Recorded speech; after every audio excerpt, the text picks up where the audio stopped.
Was this a project you've been wanting to tackle, or did it find you?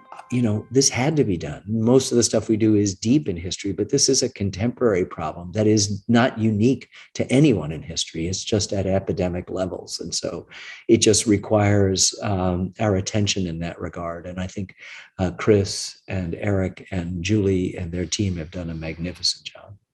I think we live in a pretty selfish age of social media and everything's about me. And part of the problems and the epidemic of youth mental illness has to do with a kind of essential loneliness. Social media isn't. So what I would like is emotion. I think that's it. I don't want to tell the audience, we don't want to tell the audience how to feel. We want people to be engaged emotionally. What are some of the common themes you notice in terms of shared or common experiences among the stories you captured?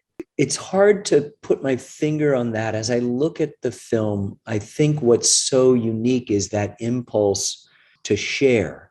Each person seemed to have their own private drama, as all of us do. It's the existential question. None of us are getting out of here alive, period. So what do we do? What is our purpose here on earth? What am I supposed to be doing? I'm very fortunate. I knew at age 12, I wanted to be a filmmaker. By age 18, that it was documentaries, and by 22 in American history. That makes me one of the few lucky ones that was just sort of completely. But so I think that what I felt was a sense that whatever it was, whatever the diagnosis is unimportant. But you could feel the sense of hopelessness that they felt at one point along that journey. And then you can feel, I think what unites all of them, Angel, is that they're all ferociously honest. Are there any other projects surrounding mental health that you hope to focus on in the future? Yeah, I think that I don't want to say the success of this, it hasn't come out, but the beauty of this and my absolutely passionate conviction when I saw the fine cut back in December that it was going to save lives, made us think, we have to do this for the adult population. This is not, let's not just say this is something that's endemic to kids. It's endemic to human beings because of how hard it is to be a human being for all of the reasons that we've discussed. Besides the pandemic, do you think there exists a stimulus in our society that can explain the increased mental health issues in youth and young adults? Yeah, I think so. Let's just first say that growing up is tough. That's number one. It's really hard with a pandemic, which has been so isolating for so many of us. And for some of us thrive in it, in the isolation. There's a difference between solitude and loneliness. Sometimes loneliness wins, and that has its own impediments, As a filmmaker and as a father, what did you take home from this film? I think a lot of what I've said, I sort of felt there's hope. And in fact, I find myself as I talked, I've got 4 daughters, 2 are grown with kids of their own. Both of them have daughters of their own. But then I have 2 younger daughters, 11 and 17. And they're going through variations of a lot of this, maybe not as severe and maybe not yet. I don't know. And so I found myself just, I don't know how to put it, but being able to take in some of the hope and the sort of sense that it is possible to work through this, and bringing it back to them when their problems are, getting louder and louder or subsiding. And they are very well versed with the 3 things of this won't last, get help from others, and be kind to yourself. And I don't want to suggest that this won't last means tough it out. It doesn't.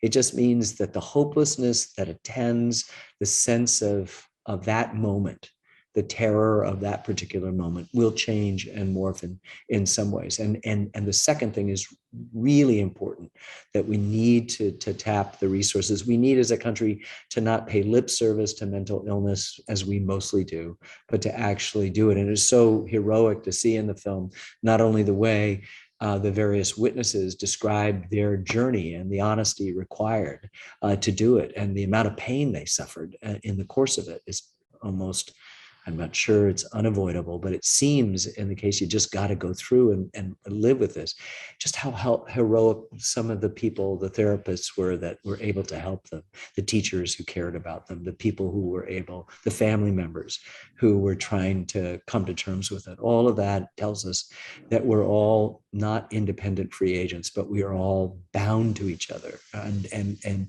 as Dr. King said, we're caught in an inescapable network of mutuality, born, tied in a single garment of destiny. That's what this film says in every breath. And the tragic events in Texas have reaffirmed our need to address mental health issues, but also many, many other issues in society, and to not, in some cases, just blame it on mental illness. We're all in this together, and we sink or swim together.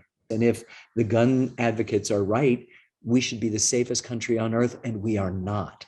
And all of those things, a fractured, divided politics that says that the person who doesn't believe in what I believe in is wrong and evil, and the way the internet sort of exaggerates anonymously all of those things, have essentially created a toxic environment that is incredibly hard for me at 68 years old to negotiate. How could it possibly not be challenging, Brandon, for people of your age and younger, who are struggling to make sense of that? And so, we've got a lot on our plates, but we also have within each of us, and more importantly, collectively, the power to change things. Look, I've been making films about the United States, the US. I've been making films about the US for almost 50 years, but I've also been making films about us.